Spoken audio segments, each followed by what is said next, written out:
come in and attach the gray A dot to the hook shank.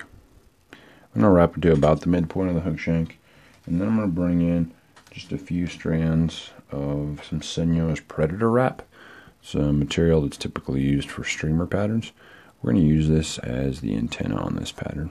So I'm going to catch it here at the midpoint, and then I'm just going to wrap rearward until I go just a little ways down the hook bend.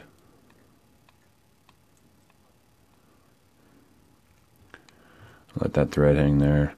Snip off that excess. I'm going to snip this off about half the length of the hook shank.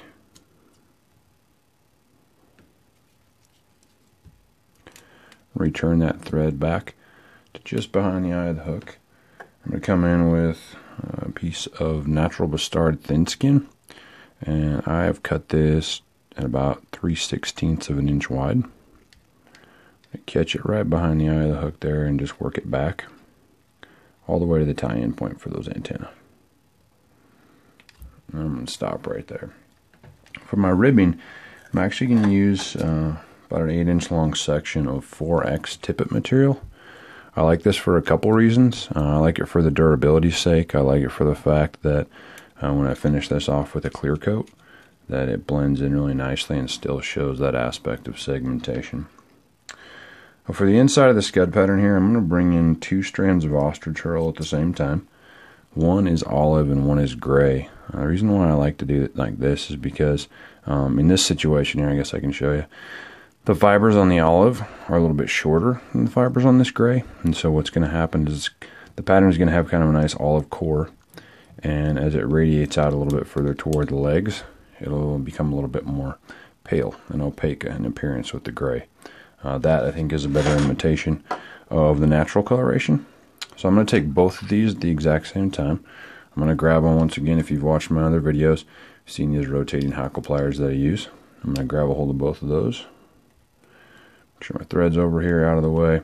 And I'm going to come in and use the rotary function of the vise. And I'm just going to wrap this toward the back. Nice, thick, buggy wraps. All the way up to where my thread's at. Once I get to that point, I'm very simply going to come over the top of it, secure it with a couple wraps, and clip off the excess.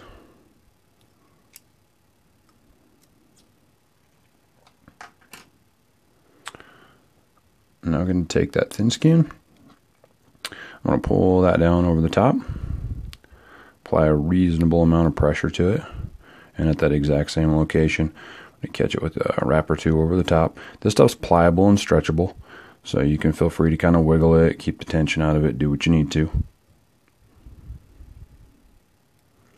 Catch it with a couple over the top here, and then I'm going to go underneath it just to kind of anchor that down. And then I'm going to come in behind it and just snip the excess there. As I move this ribbing forward, I just want to make sure that I wiggle it, and that's just going to ensure that some of those legs stay free. I don't mat things down. Some of them will get trapped here and there, and that's not a huge deal. I just want to make sure that I keep most of them free and moving.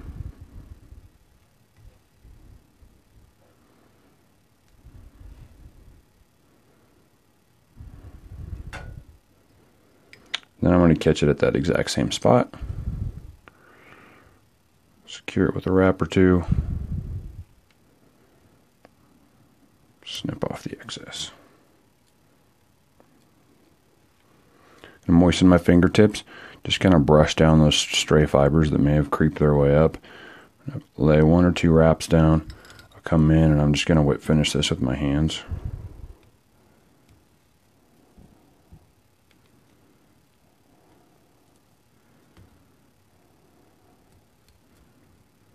And then cut the excess. So for the final little touch here, I'm going to come in with a little UV cure.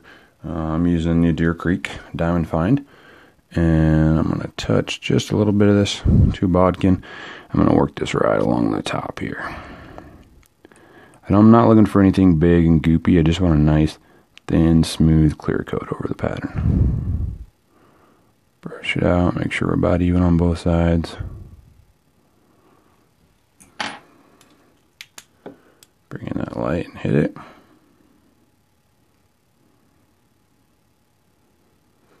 There's your simple little double Herl Scud, ready for some lake action this time of year when the flows on the rivers and streams are probably too high in your area to be terribly productive.